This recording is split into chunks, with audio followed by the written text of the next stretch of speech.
Yo c'est Little, et cette fois je reviens pas avec une ouverture Yu-Gi-Oh! Non, mais avec mon ancienne chronique Est-ce que... Et la question du jour est simplement dans le titre, est-ce que les personnages féminins de manga sont toutes sous-développés? La réponse en vidéo.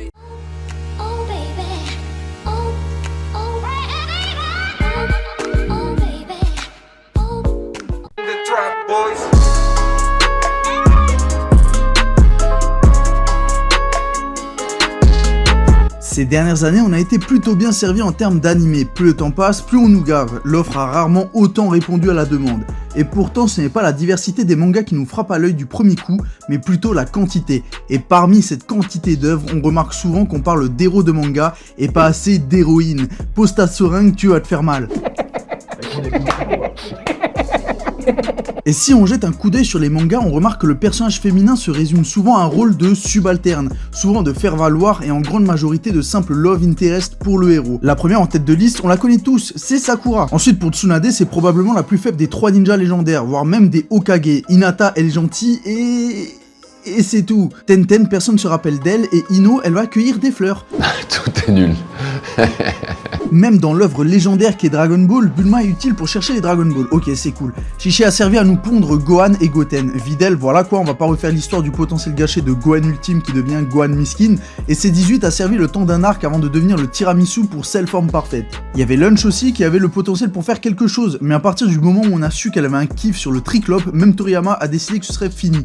Tu vois les retombées? Dans Bitoom, Himiko est quasiment une protagoniste et pourtant elle ne sert à rien. Dans les mangas de sport, c'est encore plus expéditif. Hajime no Ippo, les rares persos féminins sont sa mère qui se tue au taf pour lui, sa copine qui lui court derrière avec son frère flippant et le médecin. Dans High Shield, IQ, Ace of Diamond, Yowamushi no Pedal, Kuroko no Basket, Angel Voice et je te passe le reste de la liste, tu suis le même schéma. Tu prends une fille, tu lui colles un training ou des lunettes et hop par la magie du Momoini, Programmeur des triplés. ça devient un manager. Si tu te rappelles de ce que je t'ai dit au début, je te parlais de Love Interest. Ce sont les personnages qui ne sont utiles que pour leur fonction à faire monter testostérone et œstrogène dans un manga. Alors on va commencer par Misa dans Death Note. On va pas se mentir, elle divise par 4 sa vie pour Light. Quelqu'un de sensé qui utiliserait son cerveau ne prendrait jamais une décision aussi conne. Dans Overlord, c'est juste un harem taille XL. Dans Sword Art Online, Asuna a la même fonction que Peach dans Mario. C'est la même chose pour Rukia et Orihime dans Bleach. Dans Wakfu, il y en a une qui sert à accoucher du dieu Yop et l'autre continue à chialer au nom de son droit de princesse. Dans Seven Deadly Sins, Elisabeth passe plus de temps à se faire tripoter les ins qu'à sauver son royaume. Dans Baki, sa copine lui sert juste de défouloir à foutre. Bordel, cette vidéo devient vraiment crade, vraiment. C'est dégueulasse. Abruti, vous pouvez donc rien faire de propre. Et dans Zero No Tsukaima, pourquoi j'ai cité ce truc? Ça va dans la même catégorie que Black Bullet, claqué au sol, toutes les femmes servent de victimes, le background et l'origine sont dignes de... Fils de pute, FILSDE, PUTE. Dans Mirai Nikki, la Go a loupé un gros séjour en hôpital psychiatrique, et dans Fairy Tail, Lucy est un putain de porte-clés. Heureusement qu'on a ce chef-d'œuvre d'High School of the Dead qui brille pour le développement du background de ses personnages, pour son intrigue et pour la fluidité de son animation. Putain zébé. Je vais terminer cette parenthèse avec un manga qui me tient beaucoup à cœur. Il s'agit de Yu-Gi-Oh! Que je surkiffe à un point énorme. Mais My Valentine, qui a un flow digne du FC Femme Forte, se fait littéralement déboîter dans chaque duel, hormis le premier contre Rex Raptor. Et la pire, c'est Théa, ou Ansu pour ceux de la VO. Théa, elle connaît toujours pas les règles du jeu après 6 saisons. Eh oh, y a trop de choses qui vont pas. Non mais sérieux meuf, faut arrêter de forcer bordel. Franchement faire ce listing ça me fait aussi mal que de me faire voler ma PS5 par un livreur de Chronopost. Mais ce serait vraiment hypocrite de généraliser et de dire que toutes les femmes sont sous-utilisées dans le manga.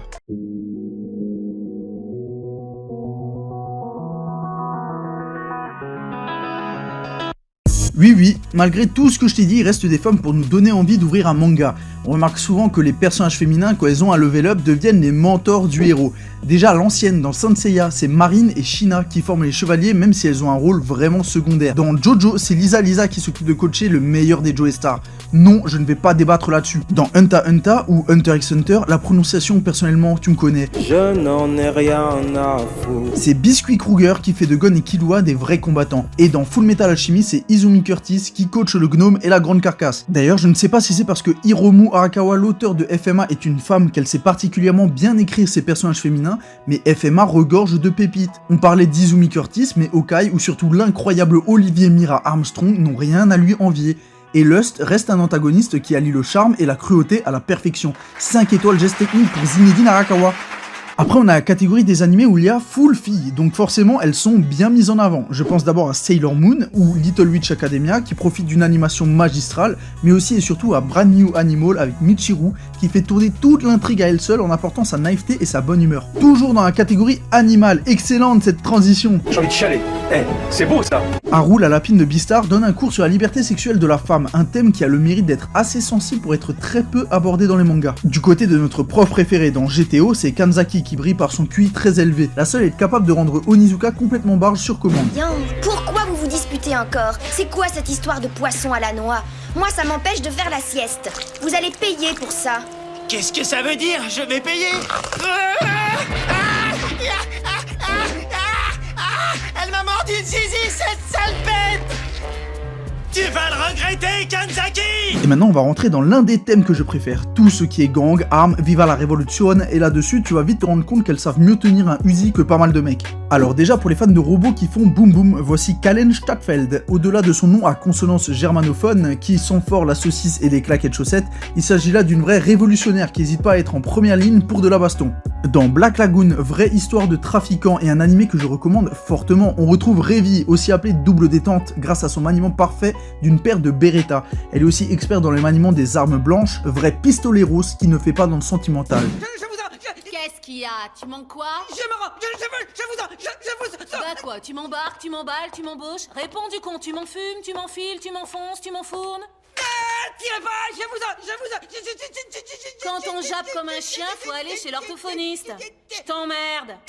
Et avec elle, Balalaika, ah ça fait mal à la langue, qui gère un gang et qui a été au front en Afghanistan. Dans Psycho Pass, l'histoire tourne en grande partie autour du sang-froid et du pragmatisme de l'agent Akane. Autant dire que l'œuvre en elle-même dépend beaucoup du développement de ce personnage. Dans le one-shot de Jigito nommé Mary Kim Pride, qui se passe en période de western, l'histoire tourne autour du personnage éponyme, qui voit sa quête guidée par son désir d'amour. Mais contrairement à une bête et basique Mirai Nikki qui part en carnage pour de l'amour, Mary Kim Pride exploite les émotions au mieux, pour faire exprimer au lecteur de la compassion, et ça c'est fort. Allez, on pose les guns, on retourne dans le old school pour finir cette vidéo dans City Hunter, ou Nicky Larson si tu préfères. On retrouve Kaori, qui ne rentre pas dans le cliché de l'assistante du détective pain bêche et stupide. Vraie femme forte, elle arrive à s'imposer et se faire une place dans un univers où tout allait à contre-courant pour elle, et ça c'est...